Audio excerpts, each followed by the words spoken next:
নমস্কার, গ্রিন লাভার চ্যানেলে স্বাগত। আমি শুভঙ্কর, আর আজকে একটি গুরুত্বপূর্ণ বিষয় নিয়ে আলোচনা করব। অনেকেই আমাকে কমেন্ট করে এবং বিভিন্ন রকম প্রশ্ন করেন, এবং সেই প্রশ্নের উত্তরগুলোকে দিতে গেলে অনেকটা লিখতে হবে, এবং সেটাতে তাদের বোঝাও খুব সম্ভব না, তাতে লিখে বোঝানোটা খুব ডিফিকাল্ট হয়ে যায়। তাই আমি ভাবলাম যে একটা ভিডিও করব, যে মানুষের যেই সমস্যাগুলো হয় ওভারঅল, সেই সমস্যাগুলো যদি আলোচনা করি অনেকেরই হয়তো কাজে লাগবে। সবার প্রথমে যে প্রশ্নটা আসে সেটা হলো যে গ্রাফটেড গাছ ভালো না রুটেড গাছ ভালো। এবার কথা হচ্ছে, গ্রাফটেড গাছ কোন ক্ষেত্রে ভালো? যে গাছগুলোতে ধরেন সেনসিটিভ গাছ, সেই সব গাছ যদি আমরা রুটেড গাছ নিই, সেগুলো কি হবে, বৃষ্টিতে কিন্তু যখন প্রবল বৃষ্টি হবে তাতে কিন্তু সার্ভাইভ করতে পারবে না, ওর গোড়াগুলো আগে পচবে এবং সেই গাছ তাড়াতাড়ি নষ্ট হয়ে যাবে। সেক্ষেত্রে আপনারা কোনো সেনসিটিভ গাছ যখনই কিনছেন, সেগুলোকে অবশ্যই চেষ্টা করবেন সেগুলো যেন গ্রাফটেড গাছ হয়। এছাড়া রুটেড গাছ যে খারাপ তা না, আমরা রুটেড গাছ প্রচুর, আমার কাছে রুটেড গাছ রয়েছে, কিছু কিছু গাছ রয়েছে গ্রাফটেড গাছ। ঠিক আছে, এটা সম্পূর্ণটাই আপনার নিজের মেনটেনেন্সের উপর নির্ভর করে। রুটেড গাছের ক্ষেত্রে যে খারাপ হবে কিছু এমন কোনো ব্যাপার না, ফুল কম হবে এরকম কোনো ব্যাপার না। হ্যাঁ, গ্রাফটেড গাছের কিছু সুবিধা আছে, অসুবিধাও আছে। আবার গ্রাফটেড গাছের যেমন সুবিধা কি হলো, গ্রাফটেড গাছের পর একটা সুন্দর লম্বা রুট স্টকের উপর থেকে গ্রাফট করা, সেখান থেকে আপনারা সুন্দরভাবে শেপ দিতে পারবেন। আর রুটেড গাছের কি হচ্ছে, গোড়া থেকেও ডাল বেরোচ্ছে, এদিক ওদিক দিয়ে ডাল বেরোয়, তো সেগুলোকে শেপ দেওয়া একটু কষ্টসাধ্য হয়ে যায়। আবার গ্রাফটেড গাছের কিছু সমস্যা আছে, যেমন সমস্যার মধ্যে প্রথম হলো যে ধরেন গ্রাফটেড গাছ, যেমন আমার সামনে যে গাছটা দেখতে পাচ্ছেন, এটা একটা গ্রাফটেড গাছ। এবার এর যখন উপরি অংশটা বেশ বড়সড় এবং ভারী হয়ে যাবে, প্রবল হাওয়া দেবে, সেই সময় অনেক সময় যদি গ্রাফটেড ভালোভাবে না ধরে, এখান থেকে কিন্তু খুলে যাওয়ার চান্সেস থাকে।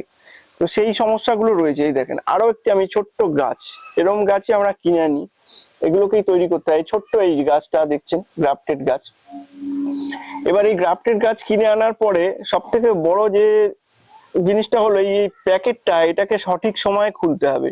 এটা যদি সঠিক সময়ে না খুলতে পারেন, তাহলে কিন্তু এর ভেতরে কিন্তু ফাঙ্গাসের অ্যাটাক ধরে যায়, আস্তে আস্তে পচনের মতন হতে থাকে, এবং এই জায়গাটা থেকে কি হচ্ছে, খাবার ঠিকঠাক ভাবে যাতায়াত করতে পারে না। উপরের অংশটা মোটা হয়ে যাচ্ছে, এই অংশটা মোটা, এটা আস্তে আস্তে এত সরু হয়ে যায়, পরে যখন আপনি খুলবেন অনেক সময়, সেই সময় এটা দেখা গেল অনেক সরু হয়ে গেছে। আর সেই সময় যদি উপরের অংশটা ভারী হয়ে যায়, তাহলে কিন্তু ভেঙে যাওয়ার চান্সেস থাকে। তো সেক্ষেত্রে যেসব গাছের আপনার দেখছেন খুব একটা সেন্সিটিভ না, সেগুলো রুটেডও নিতে পারেন, আর যেগুলো খুব সেন্সিটিভ গাছ, সেগুলো আপনারা গ্রাফটেড নিয়ে নেবেন। এছাড়া আরো একটা প্রশ্ন থাকে মানুষের মধ্যে, যে খাবার দেওয়া নিয়ে, যে খাবার যত দেব তত গাছ মনে হয় ভালো হবে, প্রচুর ফুল হবে। এই ধারণাটা একদম সম্পূর্ণ ভুল। গাছে যতটুকু খাবার দেওয়ার দরকার ততটুকুই কিন্তু আমরা খাবার দেব, আর খাবার দেবার কিন্তু সময়ও আছে নির্দিষ্ট। এই যে গাছটাতে দেখুন এখন ফুল হয়ে রয়েছে, ছোট গাছ, এতে যদি এখন আমি খাবার দিই, তাহলে কি হবে, এক্সট্রা এনার্জি পাবে গাছটা। গাছ ফুল কখন দেয়? গাছ যখন ফুল দেয়, একটা গাছের যে সময় গাছ একটা স্ট্রেসের মধ্যে দিয়ে যায়, সেই সময় ফুল দেয়। এই গাছগুলো এখন যদি আমি প্রচুর পরিমাণে খাবার দিয়ে দিই, কি হবে, এই ফুলগুলোকে সব ঝরিয়ে দেবে, কিন্তু তাতে কিন্তু আপনি ফুলের যে সৌন্দর্যটা সেটা পাবেন না। তো খাবার দিতে গেলে আমাদের ফুল আসার আগে যে সময়টা, সেই সময়টা কিন্তু আমাদের খাবারটা দিয়ে দিতে হবে। আবার কখন খাবার দেবো, এই ফুলগুলো যখন শেষ হয়ে যাবে, ফুলগুলো সুন্দর করে কেটে টেটে দিয়ে তারপরে খাবার দিতে হবে, যাতে এই গাছটার যে এত এনার্জি লস হলো, এই এতগুলো ফুল হলো গাছটাতে এতদিন ধরে, সেটা যাতে আবার ব্যালেন্স হয়, আবার আগের জায়গায় আসে, সেটার জন্য তারপরে আবার খাবার দিতে হবে। আচ্ছা, আরো একটা সমস্যা থাকে, যে দেখা যায় অনেকেই বলছে যে পাতা হলুদ হয়ে যাচ্ছে, পাতা ঝরে যাচ্ছে। এই পাতা ঝরে যাওয়া বা ডিফলিয়েশন যেটা হচ্ছে, এটা কিন্তু এখন এই সময়টা কিন্তু পাতা গাছের ঝরে যাবে। পাতা ঝরে একদম, অনেক গাছে আছে, এমন গাছ হয় যেগুলোতে একদম পাতা থাকবে না, শুধু ফুলই থাকবে, এটা হয়। এটা একটা ভালো লক্ষণ। কিন্তু যেটা যে এখন ছাড়া যেটা অন্যান্য সময় দেখছেন পাতা ঝরে যাচ্ছে, হলুদ হয়ে যাচ্ছে, সেগুলোর ক্ষেত্রে কিন্তু সেটা আবার আলাদা ব্যাপার আছে। সেটা হয়তো ফাঙ্গাসের অ্যাটাক হচ্ছে, গাছে অতিরিক্ত জলের দেওয়ার ফলে সেটা হচ্ছে। কম বেশি এগুলোর উপরে কিন্তু এটা ডিপেন্ড করছে পাতা ঝরে যাওয়াটা। কারণ বর্ষাকালে কিন্তু এই পাতা ঝরে যাওয়াটাও দেখা যায়, অতিরিক্ত জলের ফলে কি হয়, অতিরিক্ত বাষ্পীভূত হচ্ছে জল গাছ পাতার মাধ্যমে, তো সেই সময় পাতা কিন্তু হলুদ হয়ে যায়। সেই সময় কিন্তু আমরা ওই ফাঙ্গিসাইড দিলে এই সমস্যাটা, বা জল যাতে একটু কম কোন রকম ভাবে যায়, বা ড্রেনেজটা যদি ঠিকঠাক থাকে, তাহলে কিন্তু এই সমস্যাগুলো হবে না। আর একটা ব্যাপার হচ্ছে যেটা এই অনেকেই সমস্যা দেখতে পাচ্ছি, যে এই যে কাণ্ডটা, আমাদের রুট স্টকটা, সেটা গ্রাফটিং এ যতই শক্তপোক্ত গাছ হোক না কেন, এই জিনিসটা দেখা যাচ্ছে অনেক সময় পচে যাচ্ছে। এই জিনিসটা পচে যাচ্ছে, তো তার সমাধান আমরা কিভাবে করব? এটার জন্য কিন্তু আমাদের এই জায়গাটাতে একটা ফাঙ্গিসাইডের প্রলেপ লাগিয়ে দেবেন। এটা বিশেষ করে বর্ষাকালের আগে আগে করবেন, বর্ষার সময়টা যাতে ফাঙ্গিসাইডের প্রলেপ লাগানো থাকে, তাহলে কিন্তু এই যে রুট স্টকটা এটা পচবে না। এটা সমস্যা দেখা যায় এই জিনিস, গাছটা উপরের অংশটা ভালোই রয়েছে, ফুল হচ্ছে, গাছে সুন্দর সবুজ পাতা রয়েছে, সব ঠিক আছে, এই জায়গাটাতে কিন্তু বুঝতে পারবেন না কখন এটা শুকিয়ে গেছে, আস্তে আস্তে পুরো গাছটাই শেষ। তো এখানে কিন্তু আপনাদের মাঝে মাঝে একটু দেখে নেবেন যে শুকিয়ে যাচ্ছে কিনা, গাছটা ঢলে ঢলে যাচ্ছে কিনা হালকা করে, আর এখানে ফাঙ্গিসাইডের আপনারা প্রলেপ লাগিয়ে দেবেন। আর একটা প্রশ্ন থাকে যে আমাদের গাছে ফুল আসছে না, কি করে গাছে ফুল আনবো? ফুল আনার জন্য কিন্তু আপনাদেরকে গাছে যে খাবারগুলো দেওয়ার দরকার সেগুলোই দিতে হবে। ফুলের জন্য কিন্তু পটাশিয়াম পর্যাপ্ত পরিমাণে দরকার, এবং ফসফেট এবং পটাশিয়াম জাতীয় খাবার গাছে যদি যায়, তাহলেই কিন্তু গাছে ফুল আসবে। সেক্ষেত্রে আপনারা যদি নাইট্রোজেন জাতীয় খাবার বেশি দিয়ে দেন, সর্ষের খোল দিয়ে দিলেন, হ্যাঁ, বা আপনারা এনপিকে 19-19-19 বা এই ধরনের যেগুলো গাছের গ্রোথ ইনহ্যান্স করে, সেই সমস্ত খাবার দিলে কিন্তু গাছে ফুল পাবেন না। গাছের গ্রোথ হবে কিন্তু ফুল পাবেন না। এই খাবারগুলো আমরা এই ফ্লাওয়ারিং স্টেজে কিন্তু আমরা দেব না। আরো একটা খুব বড় সমস্যা, এই আমরা অনলাইনে অনেকেই গাছ কিনি, বা আমার থেকেও কিছু কিছু মানুষ গাছ কেনেন, কিছু চারা তৈরি করি আমি, সেগুলো সেল করে দিই। তো এই অনলাইনে যখন গাছগুলো যাচ্ছে, সেগুলো কিন্তু এই যে সাপোজ যদি এই গাছটা আমি প্যাক করে পাঠাই, তো এর কিন্তু মাটির থেকে এতখানি মাটি শুদ্ধ গাছটা দেওয়া সম্ভব হবে না। হ্যাঁ, তো এর মাটি আমাকে কমাতেই হবে। বা মাটি কমিয়ে দিতে গেলে, বা যদি মাটি থাকেও, যদি সাপোজ এরকম প্যাকেটেও থাকে গাছটা, ঠিক আছে, তো যেখানে গাছের পাতা টাতা প্রচুর পরিমাণে সাপোজ পাতা রয়েছে, সেই গাছটা যদি একটা প্যাকেটের মধ্যে বন্ধ করা থাকে 2 থেকে 3 দিন, সেই গাছটার অবভিয়াসলি পাতাগুলো ঝরে যাবে, বা একটুখানি শুকনো শুকনো হয়ে যাবে। আর ফুল যদি থাকে, সে ফুল ঝরবেই। আপনারা একটা এরকম ফুলযুক্ত গাছ আপনারা ঘরে ভেতরে রেখে দেখবেন, একদিন গাছে কিন্তু পাতা ফুল সব মোটামুটি ঝরে যাবে, ঠিক আছে। তো এই গাছগুলোকে আমরা কিভাবে রিকভারি করব? আমরা যখনই এই গাছগুলোকে পাচ্ছি, সেগুলোকে প্রথমে আমরা ছাওয়াযুক্ত জায়গায় রেখে দেবো একদম, সেখান থেকে আর নাড়াচাড়া করব না। 4 থেকে 5 দিন ওরকম জায়গায় রেখে দেবো, যেরকম ভাবে তারা পাঠিয়েছে, সেখান থেকে তারা যে রুট বলটা রয়েছে সেটাকেও ডিস্টার্ব করবো না, বা আমি পাঠাচ্ছি বা যেই পাঠাচ্ছে, তো একই প্রসেসে একই রকম ভাবে পাঠানো হয়।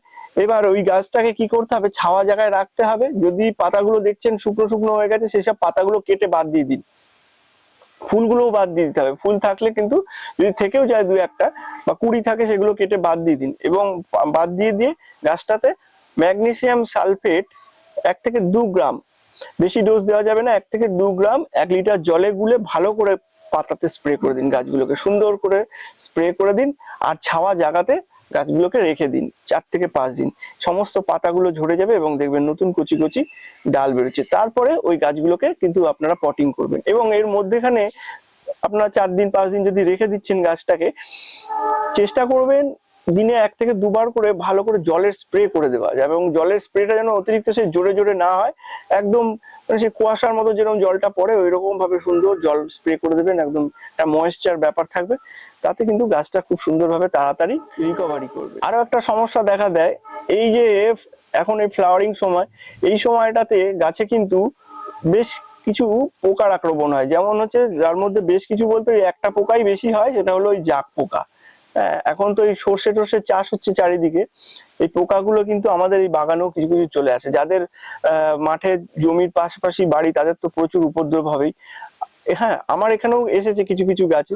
কিন্তু এই ফুল থাকা অবস্থায় কিন্তু এই গাছে যদি আমরা কীটনাশক কোন রকম ভাবে স্প্রে করি, তাহলে কিন্তু খুব সমস্যা। ফুলগুলো ঝরে যাবে। তো আমাদের কি করতে হবে, পাতার তলাতে তলাতে কিন্তু এই পোকাগুলো থাকে একদমই তলায়, ঠিক আছে। বা এই যে দেখবেন হলুদ রঙের যে সমস্ত গাছ বা হলুদ পাতা সেগুলোতে থাকে, এই পাতাগুলো একটুখানি তুলে নিয়ে জলের স্প্রে করে দিতে হবে, ভালো করে জলটা স্প্রে দিয়ে পাতায় একদম ওগুলোকে ধুয়ে দিন, ধুয়ে পরিষ্কার করে দিন, দেখবেন সুন্দর ওগুলো চলে যাবে, ও আর থাকবে না, একদম পুরো জলের সাথে ধুয়ে বেরিয়ে যাবে, কীটনাশক দেওয়ার কোনো দরকার নেই। এবার এইগুলো করে দেখছেন তাতেও কিছু কাজ হচ্ছে না, ঠিক আছে, তাহলে সন্ধ্যের দিকে আপনাদের কাছে যদি সুপার সোনাটা থাকে সেটা দিতে পারেন, অল্প ডোজ 1 লিটার জলে 1 ml দিয়ে ভালো করে সুন্দর করে একটু স্প্রে করে দেবেন পাতার দিকে, যাতে ফুলগুলো একটু বাঁচিয়ে বাঁচিয়ে দেওয়ার চেষ্টা করবেন, যাতে ফুলে না লাগে। ফুলে লাগলে কিন্তু ফুলগুলো আস্তে আস্তে একটু পুড়া পোড়া হয়ে যায় বা ঝরেও যেতে পারে। পাতাতে যে যে জায়গাগুলো লেগে রয়েছে সেইগুলোতেই আপনারা শুধু এটা দেওয়ার চেষ্টা করবেন। আরো একটা প্রশ্ন থাকে মানুষের মধ্যে যে আমি এখন গাছটা আমার ঠিকঠাক পটিং হয়নি বা আমি এখন গাছটার থেকে ভালো গ্রোথ পাচ্ছি না, আমি কি এখন রিপোর্ট করে দেবো? এই শীতকালে কিন্তু গাছের সেরকম গ্রোথ হয় না, এখন কিন্তু ফ্লাওয়ারিং স্টেজ, এই সময় গাছের আপনারা গ্রোথ পাবেন না এমনিতেও, ঠিক আছে। তো এই সময় আপনাদের এই যদি রিপোর্ট করেন, একটা রিপোর্টিং এর একটা শখ গাছটা এমনিতেই পাবে, তাছাড়া এমনিতেও এই সময়টা কিন্তু গাছের সেরকম গ্রোথ খুব একটা ভালো হবে না। তো এখন আপনাদের রিপোর্ট করার দরকার নেই, যদি দেখছেন খুবঠাক মানে গাছটাতে খুব একটা ভালো মানে ড্রেনেজ হচ্ছে না, তাও জলটা কম দিন, জল কম দিলে জল একটু শুকাবে তারপরেই জল দিন, এইভাবেই আপনারা করুন। মোটামুটি মার্চের শুরুর দিকে, তারপরে বা ফেব্রুয়ারির একদম লাস্টের দিকে, তারপরে আপনারা গাছগুলোকে রিপোর্টিং করতে পারেন। আর এখন কিন্তু কোনো রকম রিপোর্টিং করার দরকার নেই, বা এই সময় কিন্তু একদম কোনো রকম ভাবে গাছগুলোকে হার্ড প্রুনিং বা প্রুনিং এগুলো করার দরকার নেই, শুধুমাত্র যে জায়গা থেকে ফুলগুলো হচ্ছে, ফুলের যে বৃন্তগুলো, এই যে ডাঁটিগুলো, এইগুলো আপনারা কেটে কেটে বাদ দিতে পারেন। এছাড়া আরো একটা প্রশ্ন থাকে যে আমার গাছগুলো একদম শেপ হচ্ছে না সঠিকভাবে, কিভাবে শেপ দেব? দেখুন, গাছের শেপ দিতে গেলে প্রথম থেকে গাছকে ছোট অবস্থা থেকেই কিন্তু আপনাকে পিঞ্চিং করতে থাকতে হবে। যেমন দেখেন এই যে এই গাছটা